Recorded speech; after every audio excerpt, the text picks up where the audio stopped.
Hey guys, how's it going? Today we're going to be talking about Ackie monitor shedding tips and kind of what I do with a rough shed. I've been seeing some of these posts related to stuck sheds and having trouble shedding on the tail and the toes in the Ackie Monitor fans Facebook page. I do want to shout out Scales 13 video on shedding he did about a month ago. I'll plug that in the top right, but today I'm going to talk about what I do. Okay, so this is one of my Ackies going through a shed right now. This one's particularly rough. You can see on the tail, that's probably the most rough portion of the shed.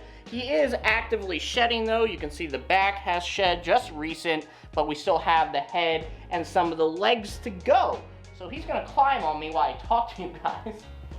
So what I do in this situation, and it's actually better to start as soon as you see them shedding. It's good to get ahead of the game for these guys when they're shedding so you won't get to the point where you're trying to play catch up. But I'll show you guys what I do and what usually works 9 out of 10 times if you're going through a rough shed with your Ackie, and it works like a charm. It's very easy too.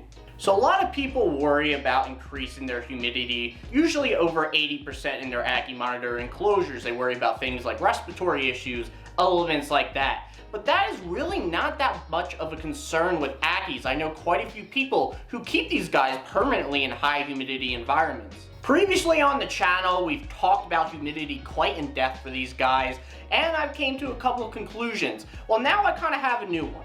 So originally what I did with these guys is I had them in a permanently high humidity environment when I first started getting to know them. I'm getting dog pile right here, guys.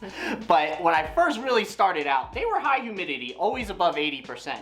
And I ultimately found that to be too high, and like I said, we had discussions on the channel of what it is out in their natural environment, and then I started to lower it, keep it around 60 to 70%. But then I noticed I started having a couple shedding issues. Rush sheds, not really issues I would say, but something like you just saw earlier with LG. And I was like, okay, you know, I'm keeping the substrate humidity pretty moist. It was pretty much the same level as always when they had good sheds and were always shedding really quickly. So then I thought, what could I change? What could I improve? So then, knowing what I know about their high humidity burrows they have out in the wild, they just keep coming back. Is this Asus this time? Knowing what I know about their high humidity burrows out in nature, being in the possible high 90%, knowing what I know about other keepers keeping them in really high humidity environments constantly, even the air humidity, what I know is that they don't really exhibit these respiratory issues that easily. Now, it is a concern being a monitor lizard, and they really don't always exist in high humidity environments, but from what I've seen, anecdotally, it doesn't really cause any issues. Full disclaimer, I'm obviously testing this hypothesis out and I really can't make any meaningful claims off of it, so I would not go crazy and keep it in a high 90% air humidity range throughout the entire enclosure. What I've been doing to kind of mash those two approaches, the ones where we know the air humidity out in the wild, my previous approach to them when I first started with these guys, I decided to set a minimum around 80%. So whenever it got below 80% air humidity, I would redump water in their enclosure and get it above there. Now you might be like, John, what do you mean? That's not a compromise sort of between the two different approaches. That's just resorting back to where you started, keeping them in a high humidity environment. This is the mixture of the two approaches. When they're about to start shedding, that's when you keep that minimum 80% air humidity threshold. First of all, if you have an 80% air humidity constantly as a minimum, your substrate humidity is definitely not going to be an issue. That's only kind of an issue when you get to that 60 to 70% range. When they're not shedding, you want to do those regular normal humidity levels you see out in the Australia wild, the 60 to 70% range, maybe in the 50% range. That's normal. But help them along with their sheds as soon as you see them starting and go to that 80% minimum I'm talking about. I think that's a good combination of the two different approaches I mainly see in the hobby for these guys. Remember, it's impossible to mimic the wild in an enclosure in a confined space. We want to obviously use that as a standard, as knowledge, as what they prefer and utilize out there that makes them thrive. But like I said, we can't mimic that exactly. And like Ty Park said, I think I can do better in an enclosure than out in the wild. So there are some differences we're gonna have to do. And having that spike in humidity, air humidity when they're shedding, I think is one of those differences. So what I've been doing this whole time talking with you guys right here is I've been airing out the air humidity in here. When I opened this up, it was about 79-80%. Now it's about 64% last I checked. So I did that so I can show you guys what I do. So I take this 2-gallon watering can right here. I'm sure you guys have seen this on the channel before about how I do this. This puts it right into the substrate, very concentrated, so it's a good way to really dump some water in there. I focus less on the low end because you don't really get the heat to heat up this water and evaporate it. So I don't put as much on the left side of the enclosure, which is where the heat is not. But now on the right side over here is where I like to really dump a lot of it, specifically kind of right in the hot spot, so it really evaporates it. Also, what you should particularly focus on is their hides and their burrows. So these two guys, there's one hide. You can see the water rushing down there right now. Under here, one burrow. And then we got two hides. We got one here and one over there. So usually Asus sleeps under here in a burrow, at least recently, and then Dell goes under that hide.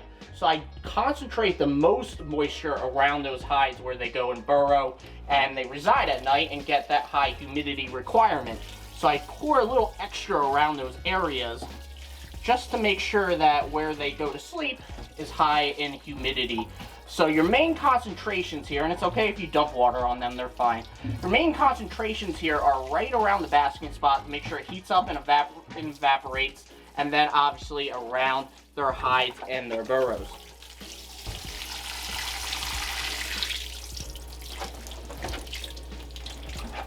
A lot of you guys know this enclosure. I did a video on it. It was actually really popular, and I've learned a few things about this. It's really not as optimal as I would like, although I'm sure you can customize it to be a little bit better and make up for the negatives I've seen in it. So in my regular Ackie enclosures, there's about 1.5 to 2 feet of substrate all in here.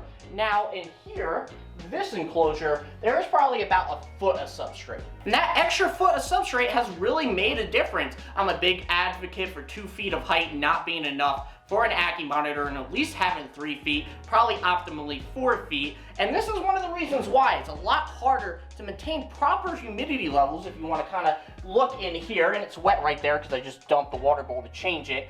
But it's a lot harder to maintain good constant humidity in an enclosure with little substrate.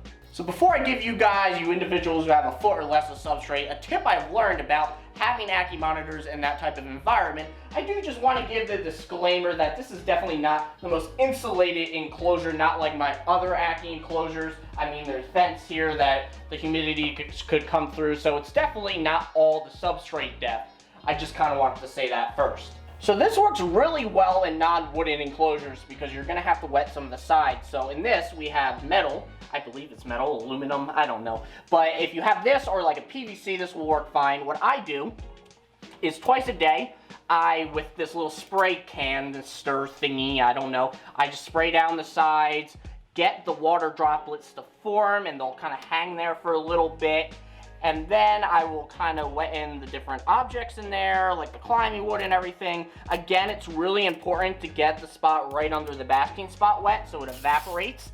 And I'm running out of water here, guys. But basically what you want to do is you want to get all the sides forming water droplets and dripping down. Those will hang out there for a little bit and heighten up that humidity. And like I said, make sure you get that basking spot right under there so it evaporates the water. I sometimes like to spray my Ackie directly when he's in this type of enclosure just to make sure he's getting a little bit of wet. A lot of people say that's not something good to do. I've never seen any ill effects from it. So I think it's a good thing, and I think it's good to kind of get those guys wet who are not in a constantly high humidity environment. Either enclosure setup, I recommend getting a ThermoPro or something that can accurately measure air humidity. So especially in those enclosures where you have the below 1 foot substrate, you're gonna wanna know when during the day you should do another spray down of the enclosure. It's more work, guys. It's gonna be more work than getting a proper height enclosure, but that's what you gotta monitor, and you're gonna have to pay attention to your ThermoPro, your humidity reader, to figure that out. Now, in those enclosures that have more substrate, I only typically, if they're not shedding,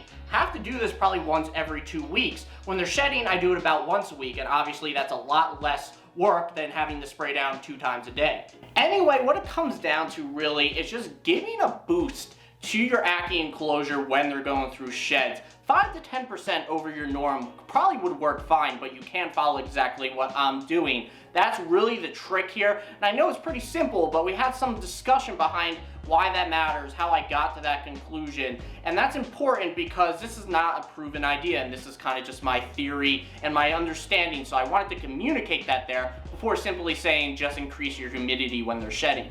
Additionally, make sure that they have some rough surfaces in there to rub up against to get that shed off. This is probably one of the advantages of having a pair because they help each other shed, climbing over one another. But that's pretty much it for this video, guys. I really appreciate it if you leave a like, comment, and subscribe. Let me know if you have any shedding tips for reptiles, specifically Ackies. I would love to hear them in the comments below. Couple announcements before we wrap up. Shout out to the patrons Darian J, Kat and Rick behind Bioactive Reptiles, Herb M, Angela L, David T, and Smooth Cat. I really appreciate your support. You guys too can support the channel for as little as $1 a month. Check the top right for more information. You can also support the channel by checking out the merch. Wearing my Tongue Out Tuesday shirt today with lovely Frappuccino on it. We have 3 more designs of this to the left of my head, right on your screen. Check the description below for a Teespring link. That'll take you to all our merch in there. That wraps this video up, guys. I appreciate you staying to the end, and I'll see you guys next time.